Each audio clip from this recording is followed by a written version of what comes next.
Assalamualaikum warahmatullahi wabarakatuh. Jumpa lagi bersama saya Hadi di channel Ngulik Sejarah. Dan pada video kali ini saya akan kembali lagi membacakan suatu kisah misteri yang kali ini masih tetap berjudul Oyot Memang. Kali ini memasuki part yang ke-6 ya teman-teman. Dan untuk kalian yang belum menonton part sebelumnya, saya sarankan untuk kalian menontonnya terlebih dahulu agar kalian mengerti keseluruhan alur ceritanya dari awal sampai akhir. Cerita kali ini masih tetap ditulis oleh Mas Dukro Agung ya teman-teman. Nantinya kalian juga bisa mengunjungi thread beliau secara langsung ataupun karya karsa beliau secara langsung. Yuk, daripada kita lama-lama, kita langsung saja mulai ceritanya.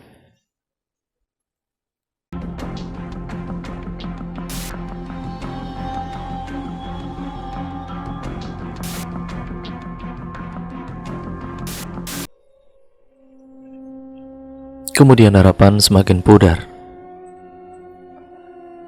Mataku terbelalak melihat jembatan terpotong. Keadaannya sudah hancur total. Jalan satu-satunya menuju desa atas terputus. Kemudian menyisakan bagian depan jembatan. Ini merupakan sudah kembali lagi ke POV dari si Agung ini ya teman-teman. Sudah jelas perjalanan tidak mungkin kami lanjutkan. Melihat kondisinya, desa atas ini seperti habis mengalami kejadian tanah longsor. Beberapa rumah sudah porak-poranda, sisa-sisa dari bencana alam tersebut masih terlihat dengan jelas. Mas, jembatannya rusak parah, terpotong itu mas. Harus gimana ini? Lalu ini kenapa ya? Ucapku panik pada Mas Bambang. Harus kuat mentalmu. Sepertinya wilayah ini habis terkena longsor, Gung. Lah gimana lagi? Kita tidak boleh melangkah lebih jauh, Gung. Apa mau putar balik saja? Tanya Mas Bambang.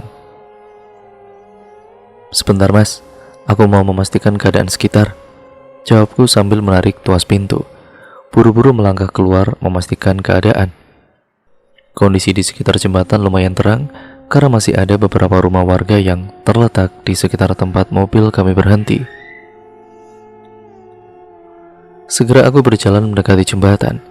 Kondisi jalan rusak parah, terlihat ada rumah yang menggantung, menunggu jatuh dan juga hancur karena tanah penopang bangunan tersebut sudah amblas. Kini aku terdiam seorang diri di ujung jembatan yang telah terputus.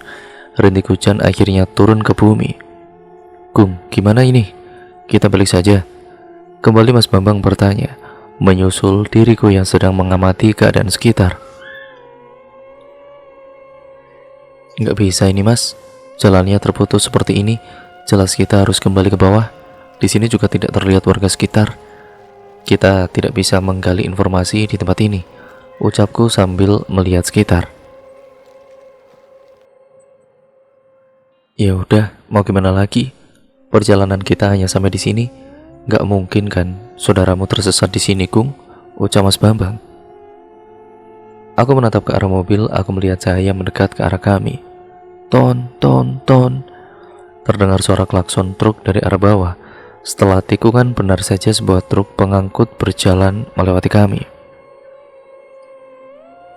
Truk itu terus berjalan turun melewati sisi sebelah kanan, terus menuju ke bawah melintasi sungai kecil yang alirannya seperti sengaja dibendung.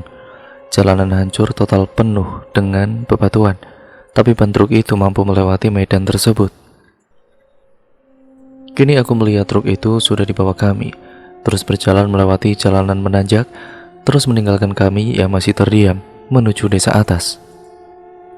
Loh mas, ini jalan darurat ternyata, tapi jalan ini sepertinya hanya bisa dilewati oleh kendaraan besar. Aku berkata pada Mas Bambang sembari menunjuk jalan yang dilewati truk tersebut. Oh iya Gung, ternyata ini jalan darurat ya. Tapi masa iya mobil saudaramu melewati jalan ini? Gak mungkin, jelas gak mungkin lah. Rusak begini jalannya, licin dan banyak bebatuan.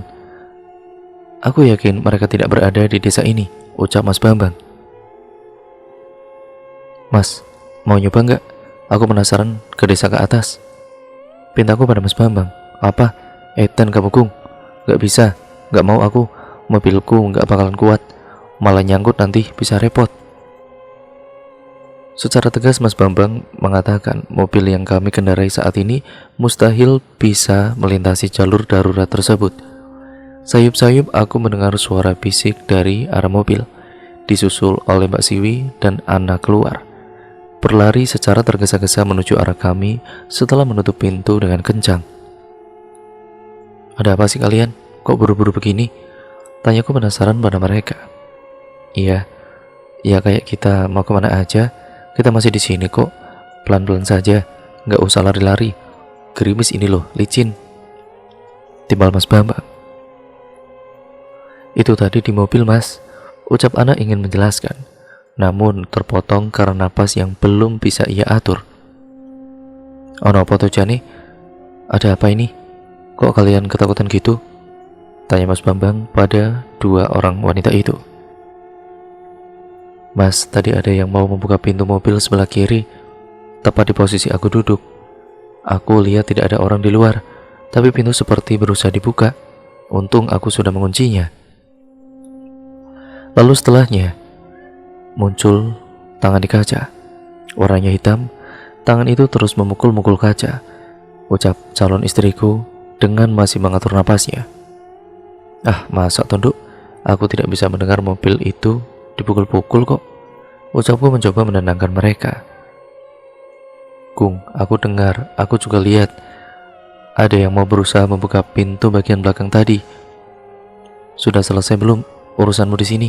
Ayo cepat kita kembali saja. Sudah tidak aman ini, hujan mulai deras juga," pinta Mbak Siwi. "Ayo Gung, kita kembali saja. Kita obrolin lagi langkah selanjutnya di bawah saja. Ayo Dang, masuk mobil," perintah Mas Bambang. Kami semua akhirnya masuk ke dalam mobil, buru-buru memutar balik di halaman rumah warga.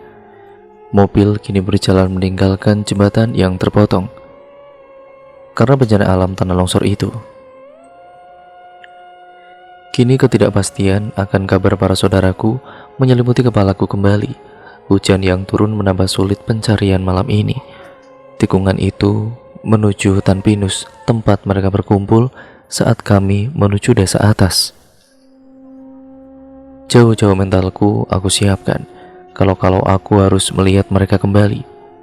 Pasalnya hanya itu satu-satunya jalan penghubung dari desa atas untuk kembali ke desa bawah. Kini mobil mulai memasuki hutan pinus. Jalanan menurun kini bertambah licin akibat gerimis yang mengguyur malam itu, membuat Mas Bambang ini kemudian lebih berhati-hati mengendalikan laju kendaraannya. Aku tidak lagi melihat sosok-sosok gaib yang ramai layaknya manusia yang sedang beraktivitas di sebuah pasar. Namun tetap saja mata ini masih bisa melihat beberapa dari mereka bersembunyi di balik pohon dan gelapnya hutan. "Gung, kamu nggak lihat yang macam-macam lagi kan?" tanya Mas Bambang secara tiba-tiba.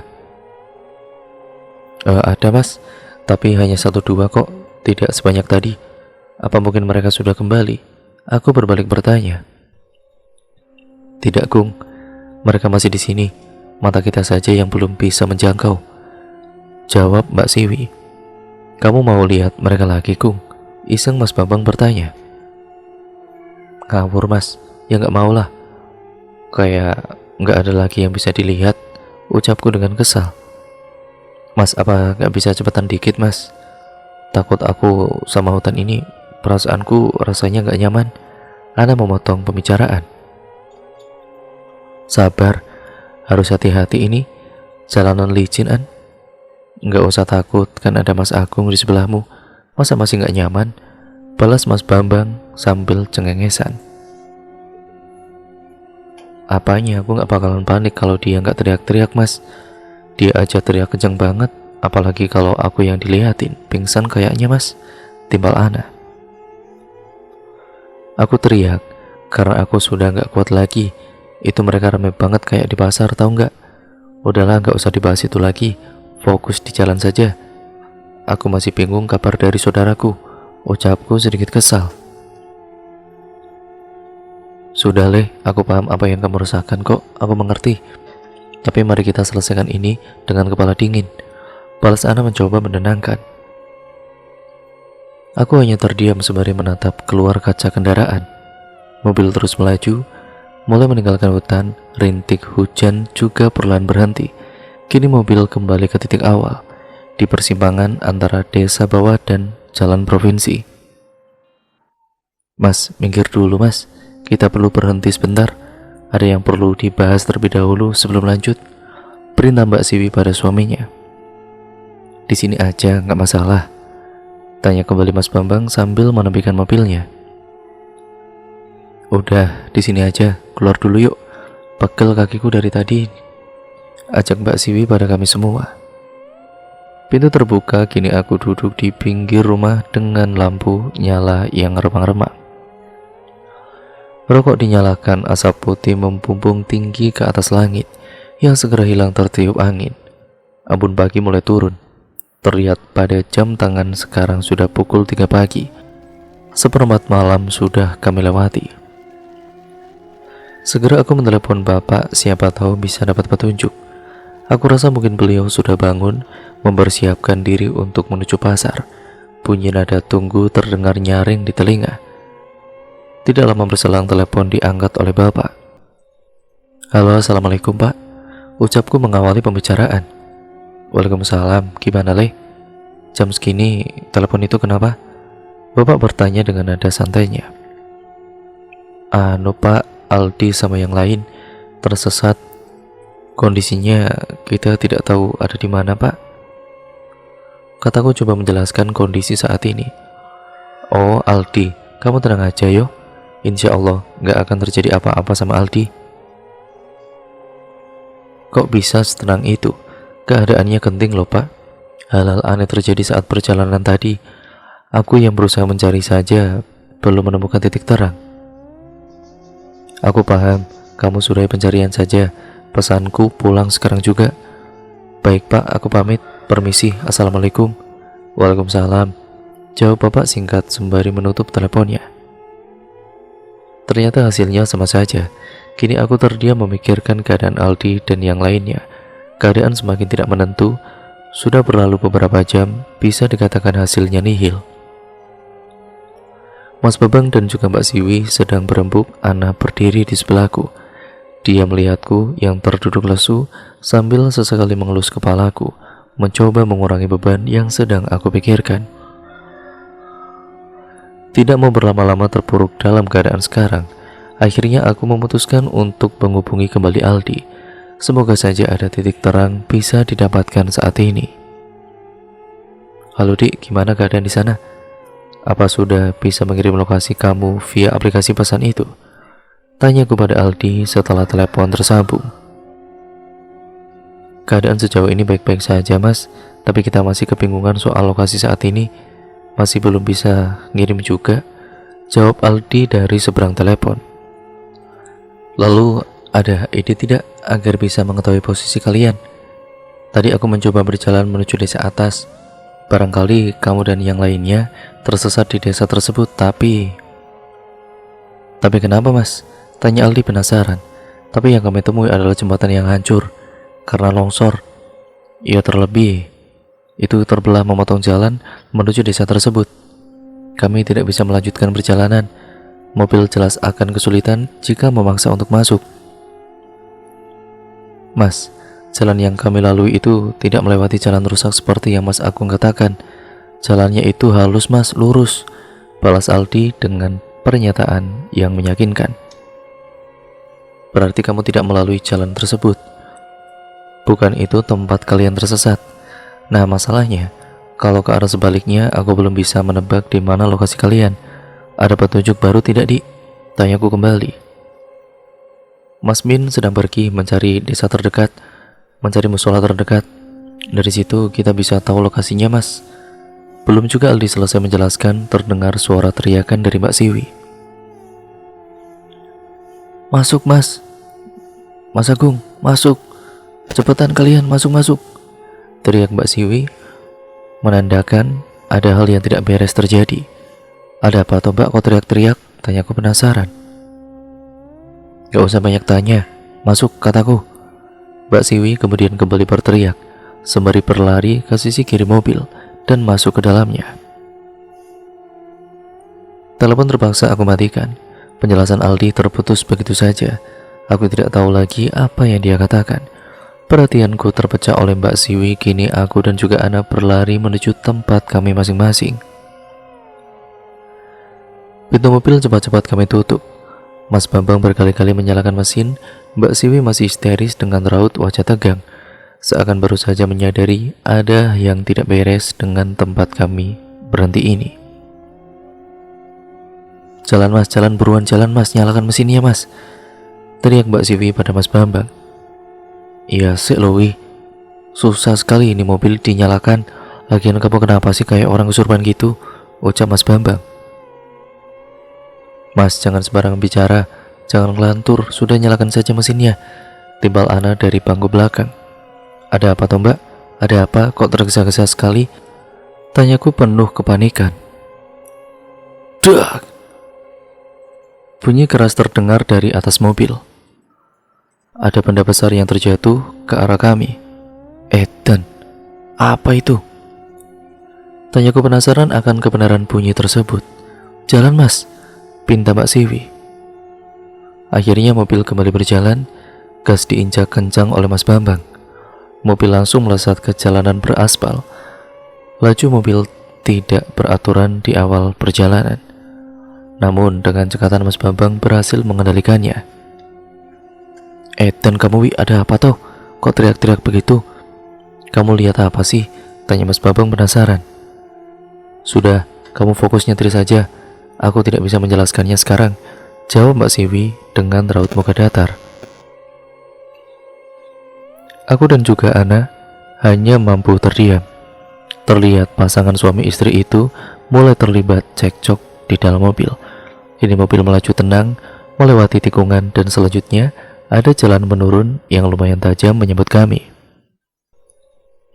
Astagfirullah, Wi, remplong Wi, ucap Mas Bambang secara tiba-tiba. Lah mas, gimana ini mas? Ada sungai di bawah sana. Kendalikan mas, jangan sampai kita menabrak jembatan, ucapku dengan panik. Tenang-tenang, kalian harus tenang. Aku bisa mengendalikan ini, ucap Mas Bambang yang terus berusaha mengontrol laju mobil. Tuas persneling terus dimainkan.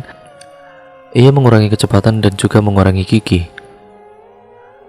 Sedikit bekerja, mobil bisa lebih dikendalikan.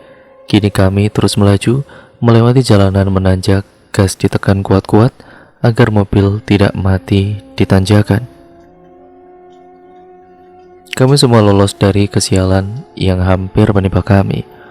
Tidak terbayangkan, andai saja Mas Bambang tidak berhasil mengendalikan laju mobil, mungkin malam itu kami semua sudah berakhir di dasar sungai. Mobil terus melaju tenang, kami semua merasa lega. Hanya sepersekian detik, mungkin nasib kami bisa berbeda. Bisa saja acara yang sudah lama direncanakan akan berakhir dengan duka yang mendalam. Akhirnya kami semua tiba di sebuah minimarket 24 jam. Mobil berhenti dengan baik, rem kembali bisa digunakan. Hal aneh yang benar-benar terus kami rasakan terasa tidak ada habisnya. Akan berakhir seperti apa malam ini? Petaka apa yang terus-menerus mengikuti kami, seperti menghalang-halangi proses pencarian. Sedang keras-kerasnya aku berpikir, tiba-tiba Mbak Siwi mengatakan sesuatu. Kalian merasakan sesuatu nggak? Tanya Mbak Siwi. Panas sekali mbak rasanya. AC mobilnya rusak apa mas? Tanyaku pada Mas Bambang. Ngawur, barusan kemarin siang aku servis kok. Masa udah rusak?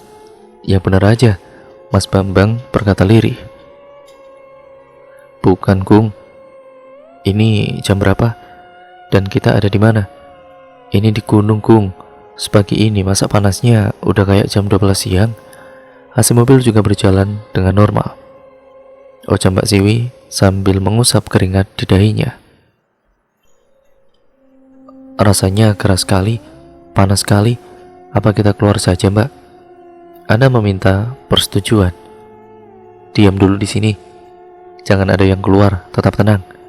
Hawa panas ini tidak normal, bukan panas biasa, perintah Mbak Siwi. Memang ada apa toh mbak? Tanyaku pada Mbak Siwi. Mereka masih di atas Kung, mereka masih belum pergi, ucap Mbak Siwi lirih. Suara isak tangis pecah. Ana menutup wajahnya, ketakutan menyelimuti.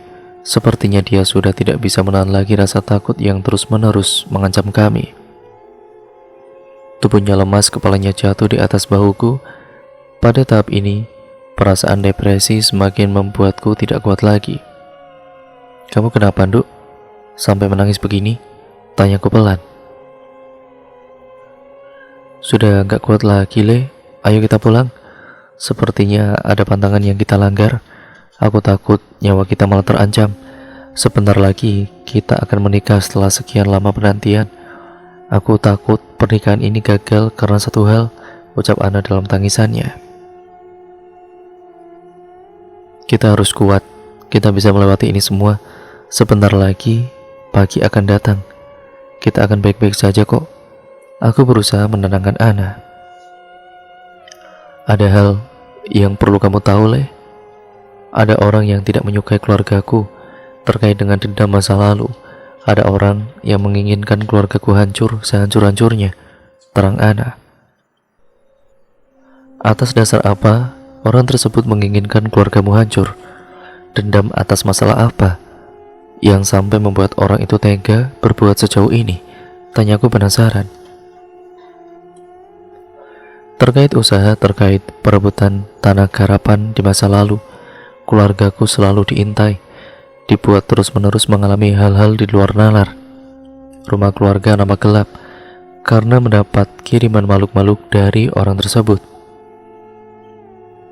Puncaknya kami harus membakar kasur milik Mbak Uti karena banyak makhluk bermunculan di kamar tersebut setelah kematiannya. Setiap sisi ruangan harus dibersihkan, didoakan agar tidak ada lagi kekuatan jahat yang masuk. Namun tetap saja masih sering terjadi hal yang tidak diinginkan. Hanya satu hal yang bisa membuat orang itu berhenti, kehancuran keluargaku." "Apa iya, Tondok? Jangan berprasangka buruk seperti itu. Kamu sedang dalam kondisi tertekan sekarang. Tolong tetap berpikir realistis," pintaku pada Ana. "Apa kamu pikir kejadian saat ini realistis? Apa kamu pikir yang kita alami sekarang adalah kebetulan semata? Kamu juga mengalami kan dan merasakan hal-hal yang tidak masuk nalar manusia kan? Apa dugaanku masih salah kalau ada orang yang tidak suka jika pernikahan ini terjadi?" Nada bicara Ana mulai naik. "Ana, sudah, tidak ada gunanya kita berdebat di sini. Tidak akan menyelesaikan apapun. Saat ini kondisi sudah genting. Kita harus kuat ya." Mas Bambang berusaha menengahi kami. "Gung, pernikahanmu dan juga Ana bisa jadi adalah syarat pembersihan keluarganya. Takdir kalian sudah digariskan. Pertemuan kalian sudah diatur oleh semesta. Beberapa bulan lalu, sebelum Uti meninggal, beliau bermimpi," ucap Mbak Siwi. "Mimpi apa, Mbak? Tentang apa?" tanyaku. "Calon bapak mertuamu membawa pulang satu ayam jago berwarna kuning keemasan dari sisi utara desa.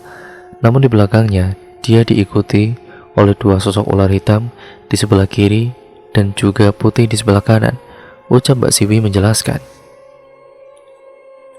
"Lalu apa artinya itu, Mbak?" tanyaku lagi. "Pernikahanmu ini bisa saja mengalami hal buruk atau malah sebaliknya, menjadi titik balik keluarganya untuk lepas dari bayang-bayang ilmu hitam orang itu, orang yang masih memiliki dendam pada keluarganya.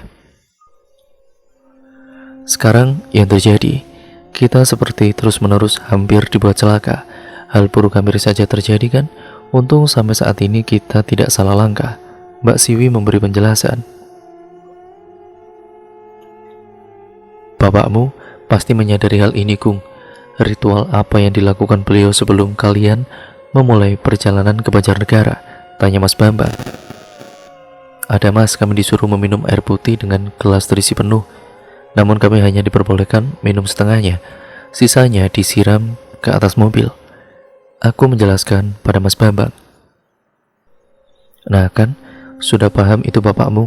Aku tahu beliau bukan orang sembarangan. Di balik kekurangan fisik sebagai difabel, beliau diberi karunia oleh Ilahi untuk menolong orang-orang yang mengalami kesulitan." Mas Bambang berbicara sambil terus memperhatikan sekitar. Dak, dak, dak. Bunyi benda jatuh terdengar dari atas atap mobil, membuat kami semua terdiam. Tidak ada satu patah kata pun yang terucap dalam beberapa menit. Napas terasa berat jelas dari arah Ana. Dadanya seperti sesak, kini ia terus mencoba mengatur napas. Ketakutan membuat detak jantungnya berdetak hebat. Mereka sudah pergi, kita akan baik-baik saja. Waktu sebentar lagi pagi. Perkataan Mbak Siwi membuat kami semua lega. Namun Ana masih terlihat ketakutan. Rentetan kejadian yang menimpa kami malam itu membuat pikirannya terus dibayangi dengan kejadian buruk yang mungkin saja bisa terjadi.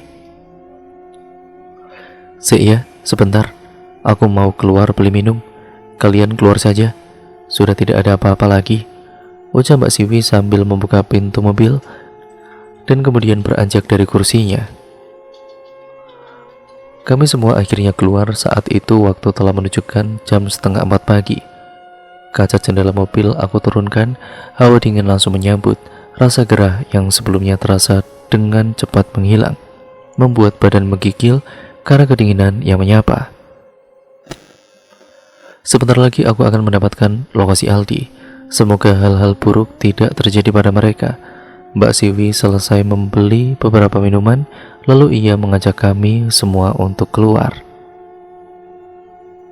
Ada yang ingin ia ceritakan dan bicarakan, sembari menghirup udara segar pegunungan, mengetahui situasi sudah cukup kondusif. Kami kemudian segera menghampiri Mbak Siwi yang sudah bersandar santai di depan kap mobil.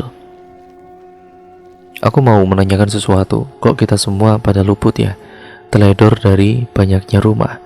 Kenapa kita berhenti di rumah kosong itu? Tanya Mbak Siwi setelah selesai menenggak minuman yang ia bawa. Lah memang kenapa dengan rumah itu? Karena lampu penerangan redup atau bagaimana? Tanyaku pada Mbak Siwi. Bukan masalah itu. Rumah yang menjadi tempat pemerhatian kita adalah rumah kosong yang angker. Warga sekitar sering melihat hal-hal ganjil nampak di rumah itu saat malam-malam tertentu. Sudah menjadi rahasia umum kalau di sini leh. Ana menambahi penjelasan Mbak Siwi. Nggak tahu sejarahnya gimana, tapi saat aku datang, rumah itu sudah kosong dari lama. Tidak ada yang berani menempati rumah itu, ucap Mas Bambang ikut menambahkan informasi. Sudah ada perkembangan dari saudaramu? Potong Mbak Siwi menanyakan keadaan Aldi dan yang lainnya. Belum Mbak, terakhir yang aku dengar, Mas Min sedang mencari desa terdekat. Sekalian sholat subuh dan juga dia sekalian tanya-tanya warga sekitar. Oh ya udah, mungkin bisa dapat informasi lebih. Kita harus pulang Kung. Kita tidak bisa lagi melanjutkan pencarian ini. Ya wis cukup nanggene sajalah di sini saja. Cukup sampai di sini, ucap Mbak Siwi dengan wajah serius. Lah kenapa Mbak? Sudah kelelahan ya? Tanyaku pada Mbak Siwi. Bukan masalah kecapean ya Kung. Ya tapi kita juga mau kan sebenarnya kalau disuruh melakukan pencarian lebih jauh, tapi tanpa kamu dan juga Ana. Mbak Siwi berbicara sambil menunjuk kami berdua. Loh, kok bisa Mbak? Tanya Ana yang penasaran. Kalian lupa, besok kan sudah Senin. Ya kalian menikah hari Senin kan? Lupa ya? Kalian ini kan lagi dipingit. Kok sekarang malah keluar? Kok sekarang malah bareng? Kalian sudah melanggar pantangan dan tradisi. Parahnya lagi kalian ikut dalam pencarian ini. Aku yakin banyak dari mereka yang mengincar kamu dan Ana. Bisa jadi kesialan. Kejadian demi kejadian yang kita alami semalam ada kaitannya dengan kalian berdua, Mbak Siwi menjelaskan dengan tegas. Aku juga berpikir hal yang sama. Jangan-jangan yang terjadi semalam ada kaitannya sama kalian berdua, potong Mas Bambang. Kok bisa loh kita berdua yang disalahkan? Ya aku tahu itu memang sebuah tradisi dan kami melanggarnya.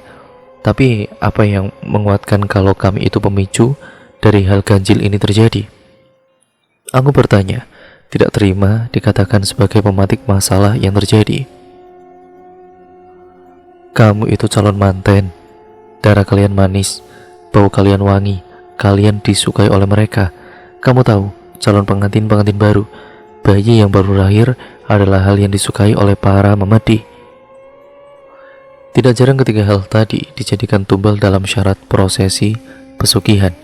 Ucap Mbak Siwi dengan wajah seriusnya. Jangan main-main, Gung. Sudah saatnya kita kembali. Sekarang mungkin sudah sedikit aman. Sudah mau pagi juga. Kasihan calon istrimu juga kan? Lihat dia, nampak sudah kelelahan. Istirahat biar sewaktu acara bisa berjalan lancar. Nanti biar aku lanjutkan. Aku cari bantuan warga desa. Pasti mau kalau diminta untuk membantu. Pinta Mas Bambang. Orang rumah mungkin sudah banyak yang mencari kita. Jam berapa sekarang, Gung? Tanya Mbak Siwi. Jam 4 pagi, Mbak. Sebentar lagi subuh. Balasku dengan singkat. Kita tunggu kabar saudaramu dari rumah. Tidak ada lagi yang dapat kita lakukan selain menunggu kabar lokasi dari mereka. Ayo, Dang pulang. Segera pulang. Perintah Mbak Siwi.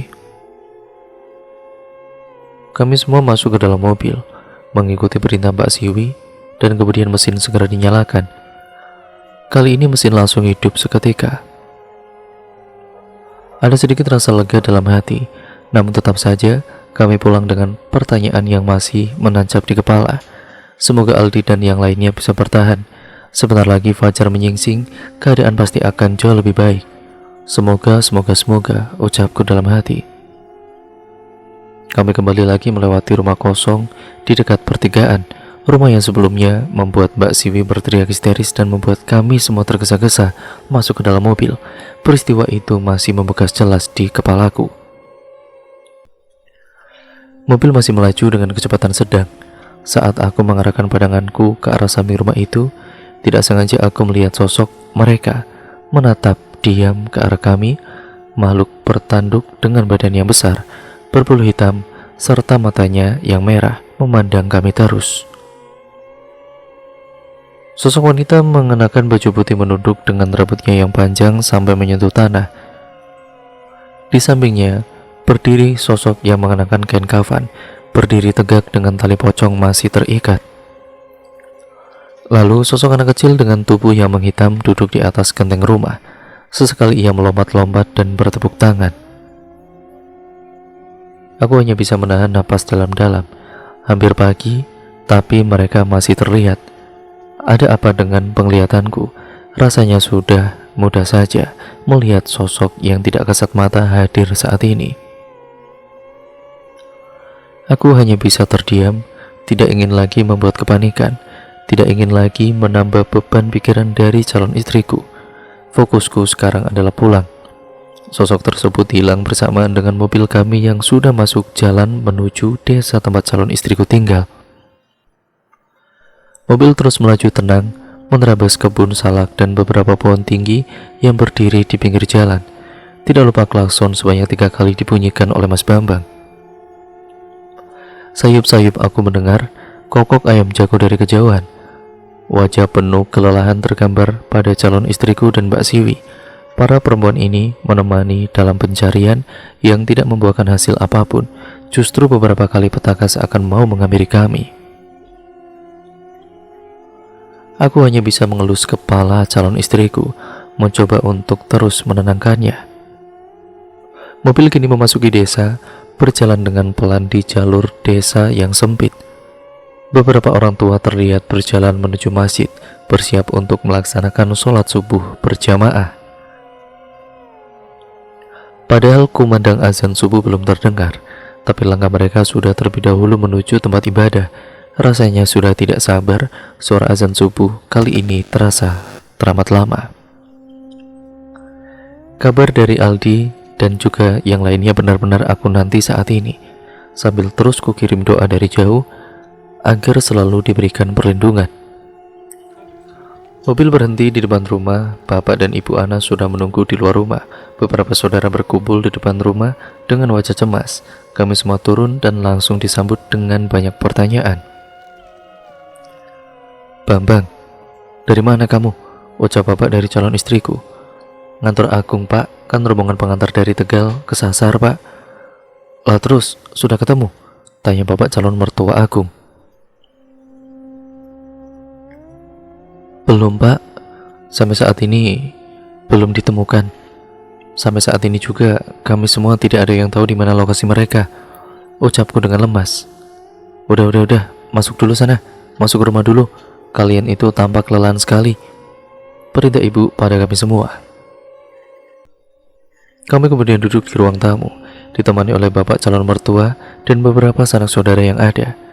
Ibu dengan sigap membuatkan kami teh hangat dan mengeluarkan beberapa makanan ringan. Tanpa menunggu lama, aku langsung meminum segelas teh hangat itu, guna meredam dingin yang aku rasakan. Ana terduduk lemas, Mbak Siwi juga sama. Mas Bambang sudah menyalakan rokoknya dan beberapa kali meminum teh hangat yang dihidangkan. Gimana sih ceritanya kok bisa kesasar itu? Tanya ibu calon mertuaku. Membingungkan bu, aneh, gak masuk akal. Rasanya capek kalau harus menceritakannya lagi, ucap Ana dengan sisa-sisa tenaganya. Azan subuh telah berkumandang. Suaranya membuat detak jantung semakin kencang. Tidak sabar rasanya menunggu azan selesai agar segera aku mendapatkan kabar dari Aldi. Setelah beberapa menit kemudian, suara azan berhenti. Aku segera mengambil handphone yang sedari tadi aku letakkan di dalam tas. Tanpa menunggu lama, segera aku hubungi Aldi. Halo Dik, ini Mas Agung. Bagaimana?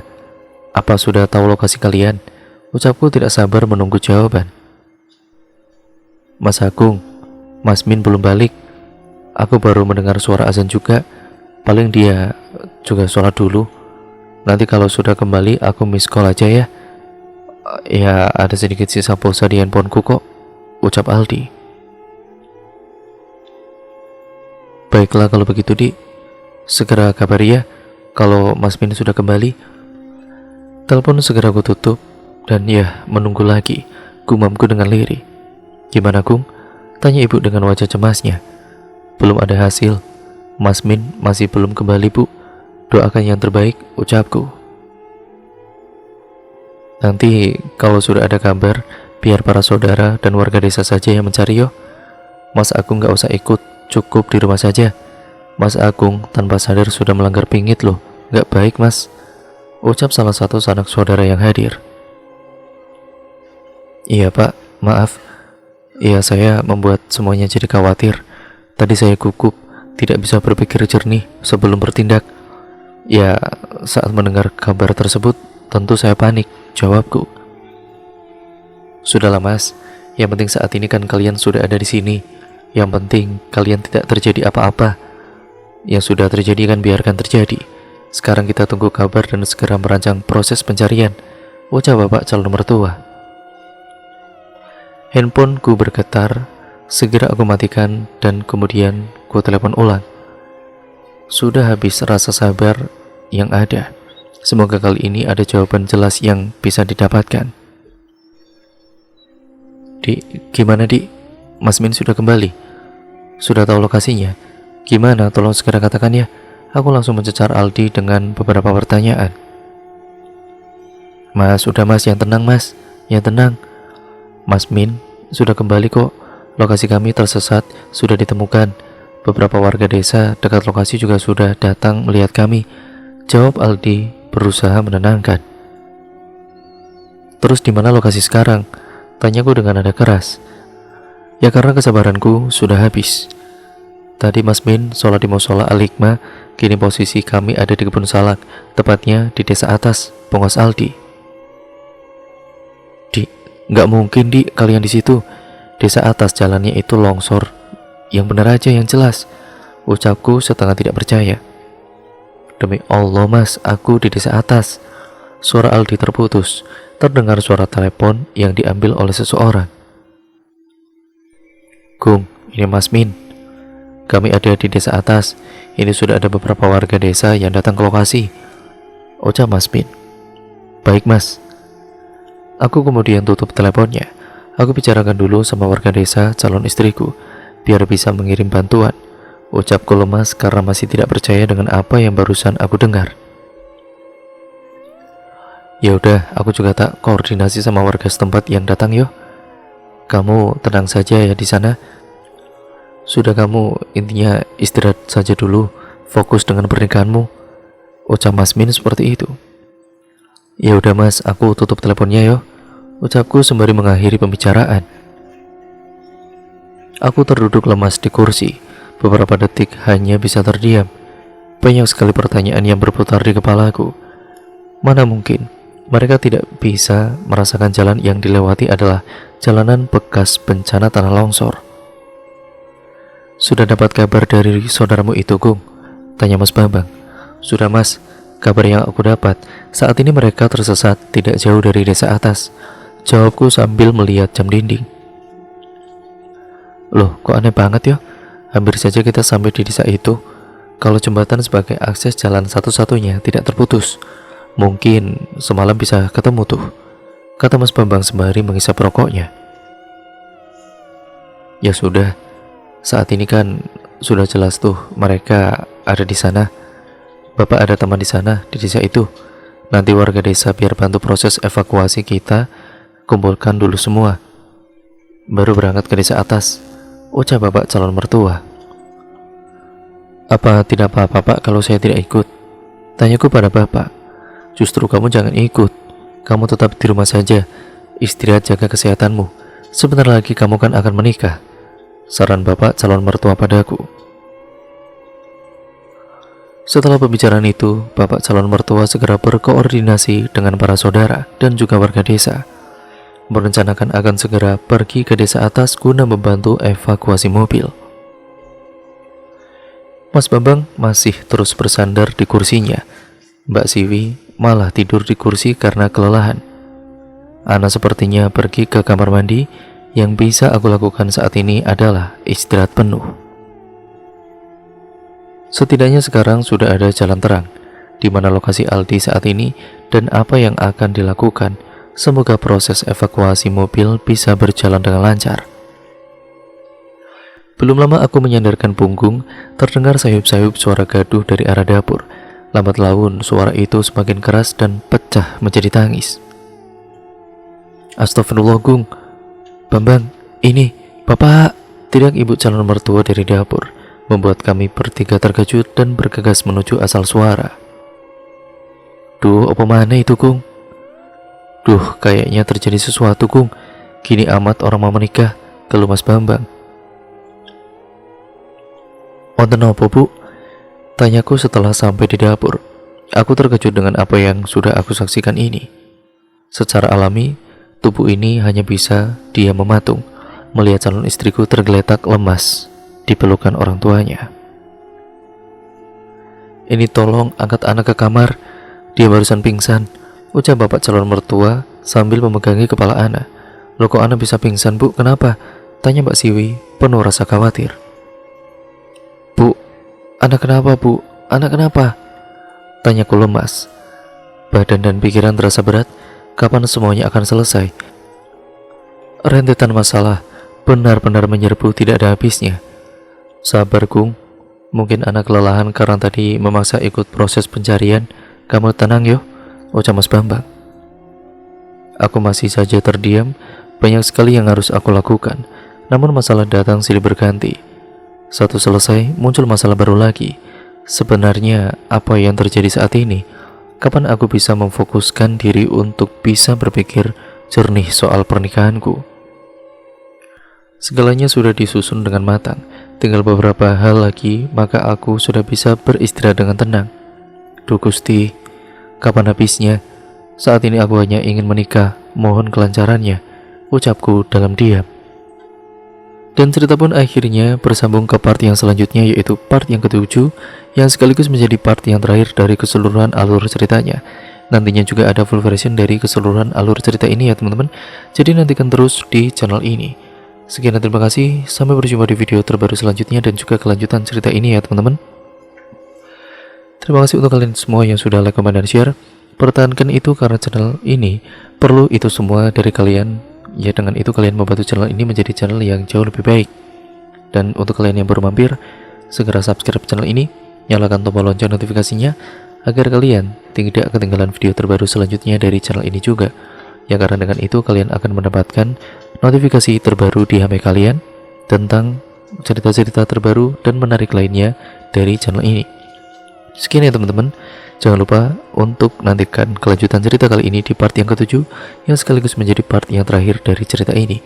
Kurang lebihnya mohon maaf, video ini saya akhiri ya teman-teman. Apabila banyak salah kata ataupun narasi saya mungkin kurang jelas, saya mohon maaf yang sebesar-besarnya. Ya sudah, sampai berjumpa di video terbaru selanjutnya. Wassalamualaikum warahmatullahi wabarakatuh.